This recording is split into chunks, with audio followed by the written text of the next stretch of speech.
Hello everyone, welcome to Studentology. आज के इस वीडियो में हम आरआरबी, एलपी एंड टेक्नीशियन 2018 के जो जीएस के क्वेश्चन आए थे प्रीवियस ईयर, उसी पर हम डिस्कस करेंगे। तो चैनल पर नए हैं तो चैनल को सब्सक्राइब कर लीजिए। तो चलिए शुरू करते हैं। ऐसे किसमें परिवर्तन करके किसी पदार्थ को एक अवस्था से दूसरे अवस्था में परिवर्तित किया जा सकता है? तो एक अवस्था से दूसरे अवस्था में तापमान को परिवर्तित किया जा सकता है। तो ऑप्शन सी सही हो जाएगा। नेक्स्ट क्वेश्चन है, केरल के कोच्चि में आयोजित कोच्चि मुजुरिस वायनेल निम्नलिखित में से किसकी एक प्रदर्शनी है? तो समकालीन कला की प्रदर्शनी है। नेक्स्ट है, सोडियम कार्बोनेट का रासायनिक सूत्र निम्नलिखित में से क्या है? तो सोडियम कार्बोनेट का जो सूत्र होता है वह होता है Na2CO3। ऑप्शन ए सही हो जाएगा। नेक्स्ट क्वेश्चन है, इंग्लैंड की स्वतंत्रता की घोषणा जो दी मैग्ना कार्टा के नाम से भी जाना जाता है, इस पर किस वर्ष हस्ताक्षर किए गए? तो 15 में हस्ताक्षर किए गए। नेक्स्ट क्वेश्चन है, एक खींचे हुए धनुष से तीर छोड़ते समय धनुष की स्थितिज ऊर्जा किसमें बदल जाती है? तो जो धनुष की स्थितिज ऊर्जा बदल जाती है वह बदलती है गतिज ऊर्जा में बदलती है। तो ऑप्शन ए सही हो जाएगा। नेक्स्ट क्वेश्चन है, मधुमक्खी के द्वारा काटे जाने पर इनमें से कौन सी चीज आपको राहत देने के लिए उपयोग की जाती है? तो बेकिंग सोडा जो है वह राहत प्रदान करता है, बेकिंग सोडा। नेक्स्ट क्वेश्चन है, पणजी किस नदी के तट पर स्थित है? तो पणजी जो है वह मांडवी नदी के तट पर स्थित है। पणजी राजधानी किसकी है? तो गोवा की राजधानी जो है वह है पणजी, जो है गोवा की राजधानी है। गोवा के गठन की बात करें तो 30 मई 1987 में गोवा का गठन हुआ था, और जो पणजी है वह है गोवा की राजधानी पणजी। नेक्स्ट क्वेश्चन है, मनुष्यों के लिए श्रव्य ध्वनि की आवृत्तियों की रेंज कितनी होती है? तो मनुष्यों के लिए जो श्रव्य ध्वनि की आवृत्तियों की रेंज होती है वह होती है 16 हर्ट्ज से 20 किलो हर्ट्ज तक। मतलब ऑप्शन ए सही हो जाएगा। अगर नेक्स्ट क्वेश्चन है, यांत्रिक ऊर्जा किसके बराबर होती है? तो ये जो यांत्रिक ऊर्जा होती है वह गतिज ऊर्जा प्लस स्थितिज ऊर्जा के बराबर होती है। तो ऑप्शन ए सही हो जाएगा, गतिज ऊर्जा प्लस स्थितिज ऊर्जा। नेक्स्ट क्वेश्चन है, लोहे को कठोर और मजबूत बनाने के लिए उसमें निम्न में से क्या मिलाया जाता है? तो कार्बन मिलाया जाता है। उसमें कार्बन जो है वह कठोर करने के लिए मिलाया जाता है लोहे में, कार्बन। नेक्स्ट क्वेश्चन है, निम्नलिखित में से कौन सा कथन गलत है? गलत को छांटना है। तो पहला ऑप्शन अगर देखेंगे तो एक ही समूह के सभी तत्वों की संयोजकता समान होती है, यह सही है। परमाणु आकार ऊपर से नीचे की ओर बढ़ता बढ़ता जाता है, यह भी सही है। परमाणु त्रिज्या आमतौर पर बाएं से दाएं ओर घटती जाती है, यह भी सही है। यह गलत है कि एक तत्व के सभी समस्थानिकों को एक ही समूह में रखा जाता है, यह ऑप्शन गलत है, इसे नहीं रखा जाता है। नेक्स्ट क्वेश्चन है, एक नवजात बालिका की कोशिकाओं में गुणसूत्र का कौन सा संयोजन होता है? तो एक नवजात बालिका की कोशिकाओं में जो गुणसूत्र का संयोजन होता है वह होता है 44 गुणसूत्र प्लस XX होता है। तो ऑप्शन ए सही हो जाएगा। अब बात करें नेक्स्ट क्वेश्चन की, तो धावन सोडा की क्रिस्टलीकरण के पानी की प्रतिशत मात्रा कितनी होती है? मतलब क्या होती है धावन सोडा में क्रिस्टलीकरण के पानी की प्रतिशत मात्रा क्या होती है? तो 62.9 मतलब 62.9% होती है। नेक्स्ट क्वेश्चन है, NaCl एक लवण है जो किससे बनता है? तो NaCl जो है वह किससे बनता है? तीव्र अम्ल और तीव्र क्षार से बनता है। नेक्स्ट क्वेश्चन है, निम्नलिखित में से कौन सा ऊतक रक्त वाहिका के व्यास को बदल देता है? तो जो बदल देता है वह मांसपेशी है, जो रक्त वाहिका के व्यास को बदल देता है वह ऑप्शन ए सही हो जाएगा, मांसपेशी। नेक्स्ट क्वेश्चन है, निम्नलिखित में से किस राशि का मान स्थान बदलने पर भी परिवर्तित नहीं होता है? तो द्रव्यमान जो होता है वह स्थान बदलने पर भी परिवर्तित नहीं होता है, वह होता है द्रव्यमान। नेक्स्ट क्वेश्चन है, मनुष्यों में पाया जाने वाला श्वसन पिगमेंट है क्या है? तो श्वसन पिगमेंट जो है वह है हीमोग्लोबिन। तो ऑप्शन ए सही हो जाएगा। नेक्स्ट क्वेश्चन, क्षारीय धातुओं को आधुनिक आवर्त सारणी में कौन से समूह में रखा गया है? तो क्षारीय धातुओं को आधुनिक आवर्त सारणी में पहले समूह में रखा गया है। तो ऑप्शन सी सही हो जाएगा। नेक्स्ट क्वेश्चन है, एक लड़का 120 न्यूटन भार के एक बक्से को 2 मीटर की ऊंचाई तक उठाता है, उसके द्वारा किया गया कार्य कितना है? तो जो इसका गुणा कर देंगे तो मतलब 120 दूना 240 हो जाएगा। तो 240 जूल आंसर आ जाएगा, 240 जूल। नेक्स्ट क्वेश्चन है, किसी अनुदैर्ध्य तरंग में लगातार 2 संपीड़न और 2 लगातार विरलीकरण प्रक्रियाओं के बीच की दूरी को क्या कहा जाता है? तो दो लगातार संपीड़न और दो लगातार विरलन की जो प्रक्रियाओं को कहा जाता है तरंग दैर्ध्य कहा जाता है। तो ऑप्शन ए सही हो जाएगा, तरंग दैर्ध्य। नेक्स्ट क्वेश्चन है, सर चार्ल्स विल्किंस निम्नलिखित में से किस अनुवाद के लिए प्रसिद्ध है? तो चार्ल्स विल्किंस जो है वह भगवत गीता का अंग्रेजी में अनुवाद करने के लिए प्रसिद्ध है। तो ऑप्शन डी सही हो जाएगा।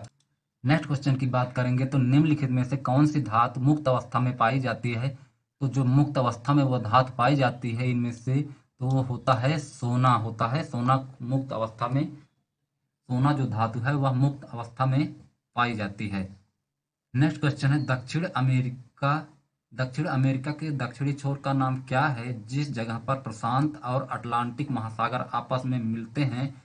तो केप हॉर्न हो जाएगा। केप हॉर्न जो है वह अटलांटिक महासागर आपस में मिलते हैं, मतलब प्रशांत और अटलांटिक महासागर मिलते हैं आपस में, वह केप हॉर्न में मिलते हैं। नेक्स्ट क्वेश्चन है, संतृप्त हाइड्रोकार्बनों को क्या कहा जाता है? तो संतृप्त हाइड्रोकार्बनों को एल्केन कहा जाता है। तो ऑप्शन बी सही हो जाएगा, एल्केन। अधिक काम कर सकता है, मतलब गतिशील पत्थर, एक घूमता हुआ पहिया, एक उठाया हुआ हथौड़ा।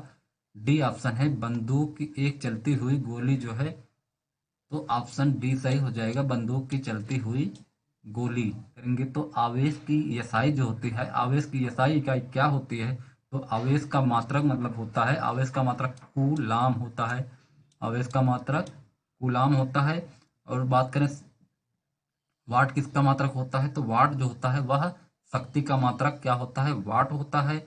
और कार्य का मात्रक जूल होता है। और विद्युत धारा का मात्रक एम्पियर होता है। मतलब पूछा है कि निम्नलिखित में से किसकी कमी से रिकेट्स बीमारी होती है? तो विटामिन डी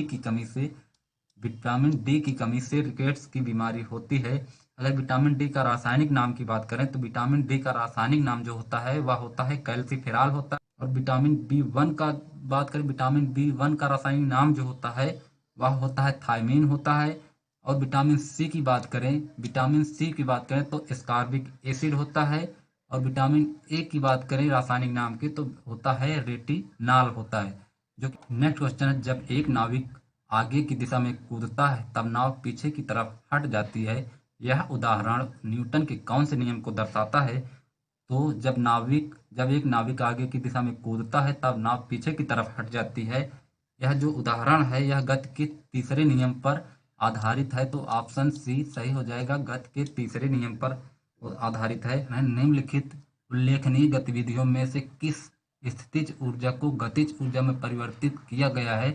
तो एक पेंडुलम का झूलना जो है वह स्थितिज ऊर्जा को गतिज ऊर्जा में परिवर्तित किया गया। आधुनिक आवर्ती तालिका में कितने समूह और आवर्त मौजूद हैं? तो 18 समूह और 7 आवर्त मौजूद हैं। तो ऑप्शन ए सही हो जाएगा। क्वेश्चन है, प्रकाश की गति अधिकतम निम्न में से किस माध्यम में होती है? तो जो प्रकाश की गति अधिकतम होती है वह होती है निर्वात में।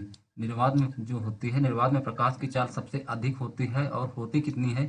तो 3 × 10⁸ मीटर प्रति सेकंड होती है। 3 × 10⁸ मीटर प्रति सेकंड होती है। और प्रकाश की बात करें तो प्रकाश को सूर्य से पृथ्वी तक आने में औसतन कितना समय लगता है?